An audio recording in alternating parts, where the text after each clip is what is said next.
Отмечены ими и Заурковы деревни. Заурков, основанный представителями тейпа Мальсаговых, в 4 верстах от которого в 1784 году была заложена крепость Владикавказ.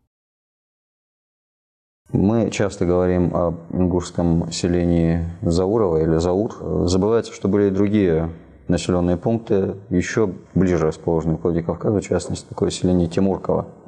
Оно находилось вообще в 2 верстах того места, где была заложена Владикавказская крепость. Оно так уж пошло в исторической традиции, в топонимике, что Заурово, оно стало таким вот исходным рубежом, отправной точкой, от которого позднее и в области истории, в области исторической топонимики ведут отсчет практически все историки Владикавказа. Даже в осетинском языке название города Дзауджикау, оно тоже отражает вот эти вот корни, то есть селение Заура. Этот город носил несколько наименований. Один из них Буру, ингушское название, и второй тоже ингушское Заурков или Дзаурков.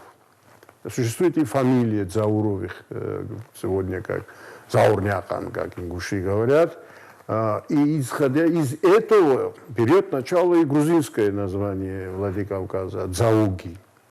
Впоследствии, даже к началу 20 века, город был еще окружен с 3 сторон ингушскими населенными пунктами, которые и образовали пригородный район, впоследствии уже в советскую эпоху.